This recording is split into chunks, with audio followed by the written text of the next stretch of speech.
Hey guys, it is Wingy here and welcome to another video in my sci-fi series. Now this is the series which has barely just started. Last time was about a couple of months ago where I spoke about 2001 A Space Odyssey. And I just, in this series, want to talk about science fiction, particularly movies, because it's one of my favourite genres. Some of the best movies are science fiction in my opinion. The one today, Interstellar, no exception. I fucking love it, so let's talk about it. Interstellar is a movie that came out in 2014, I think, directed by Christopher Nolan. It stars Matthew McConaughey, Anne Hathaway, and a few other different people like Jessica Chastain. Michael Caine is in this as well. And for me personally, this is the 2001 A Space Odyssey of the modern era. It's slightly different though. It's not the same film in any way, shape or form. It's a lot more grounded and a lot more clear-cut than Space Odyssey. But you can feel the influences of that film onto this film, and as I said in my Space Odyssey video, I fucking love that film. I also fucking love this film. So the basic premise of Interstellar is the planet is dying. I imagine it's set a little bit into the future. I think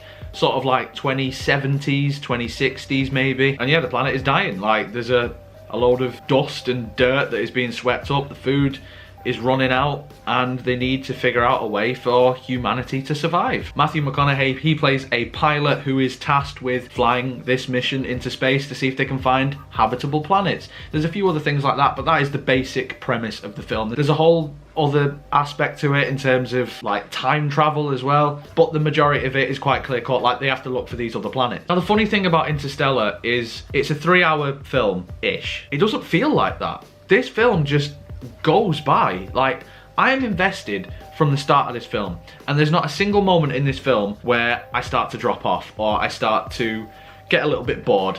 There are moments, of course, that are better than others, like with anything, but generally speaking, this film is fantastic and it holds my attention the entire time. There is nothing inherently wrong with this film. The music, the score is fantastic and it is used incredibly well. So Hans Zimmer did the soundtrack. Obviously a lot of people will probably know who that is. And there's a scene in particular where I think the music is incredibly clever, where it's the wave scene. So if you've seen the film, you'll know exactly what I'm talking about. Time works slightly differently here. I think it's time dilation. And so however long they spend, say if they spend an hour on this planet, I think it's like 7 years will pass on Earth. So they have to be quick. They've got to go down, figure out what they've got to do with it, you know, figure out if it's habitable, that sort of stuff. And if it isn't, they've got to get the fuck out of there, because humanity is not gonna last long. And the music, I mean, it's great regardless, but there's a ticking sound in the background of this music, and each tick represents a day that passes on Earth, which I think is incredible. And the ticking clock is nice because it adds tension to the scene anyway.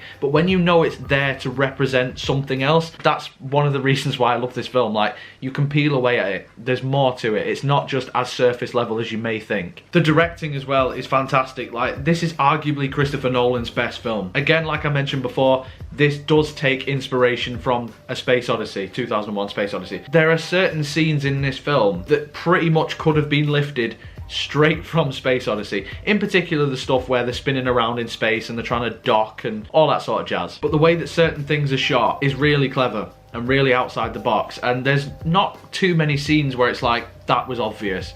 There's just, well, every scene is gorgeous. The cast are fantastic as well. Like, Matthew McConaughey is incredible. I have two sort of gripes with Matthew McConaughey's character in this film. First and foremost, the way that he gets the job as the pilot is a little bit convenient, I must admit. It is explained later on, but it is also a little bit convenient how he finds this place and then they're just sort of like, do you wanna do that? Yeah?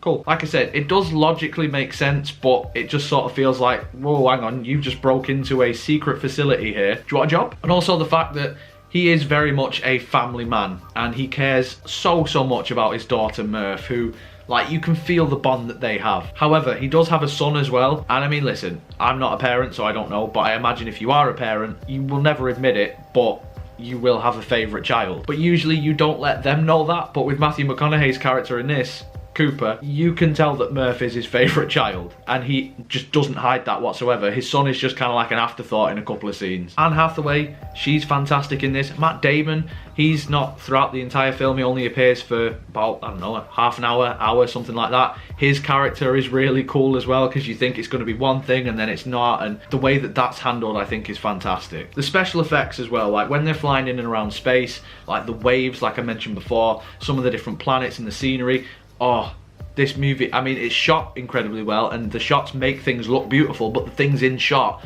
are also fucking amazing. And the thing is, a lot of it is practical as well. There's not a lot of green screen from what I believe. Even the scene towards the end with Matthew McConaughey where he's floating about and stuff, that was a real set that they actually built. The planets, they're all real as well. Like even the scene with the waves, like yes, there is a bit of CG, but for the most part, it is actually where they are. They are in like water. And that really, really helps this film, because I think there's too many films nowadays that rely on CGI and they will overly do it. I think Marvel especially is guilty of this stuff, even to the point where half the suits aren't even real. It's literally just people stood in green and then they'll do it later, and it does make a difference. Whereas with this, when you see that this stuff is physically there, I don't know, it just feels better because it is real, and I think you appreciate the film more because of that fact. I think this film is just stunning in every aspect. Like there is nothing about this film really, apart from a couple of things that I mentioned, that I have an issue with. The characters all feel real and believable.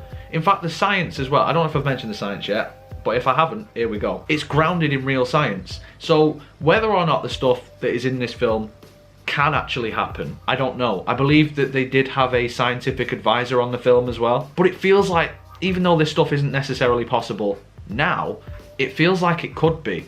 And you do learn stuff about science in this as well. It's not like lecturing you or anything, but this could happen, which is terrifying in one way, but incredible in another way, because that makes it all the more believable. You see certain science fiction films or just films in general and you think, that's really fucking stupid, that would never happen. Whereas with this, there's not too many moments, if any, where you think, ah, that's a bit far-fetched that. It's heartbreaking, this film, in places as well, and it's surprisingly dark in places. Like certain things that happen, you really feel for certain characters, and you understand that what their mission is, they have to do it and they have to put up with this sort of stuff. But when things go wrong, fuck, it really goes wrong, and you do feel for these people, because I think they knew that they're not probably going to come back. This is a one-way trip. They need to do this for humanity, and you feel that pressure on their shoulders as well, because not only do they have to save the rest of humanity, they've got to accept that the people that they've left behind, they're probably never going to see again.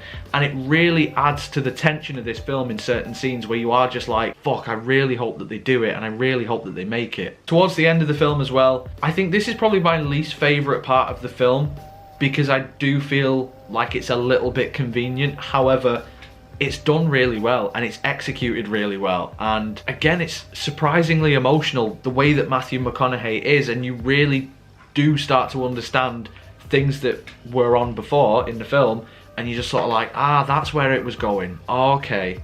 And it does make sense. Again, it might be a little bit convenient for some people, but it does make sense, logically speaking. Overall, this is quickly becoming one of my favourite films. Like, I've watched this recently in preparation for this review, and I was just enthralled the entire time. This is a film that I will constantly come back to. I absolutely love it, and I would highly recommend, if you haven't seen it, go and check it out, because I think in terms of science fiction, it's not as weird as Space Odyssey, but it has that vibe about it, but it's more clear-cut, slightly educational, very emotional, looks incredible, music's amazing, cast are fantastic. What more do you want? In the comments below though, guys, let me know what you think of Interstellar. Have you seen it? Have you not? Whatever it is, let me know down below. If you enjoyed this video, make sure you leave a like on it, subscribe for more. Social media and Patreon links will be in the description, as always. So if you'd follow me on any of those things, I would absolutely love you forever. But until next time, guys, you take care of yourselves. Goodbye.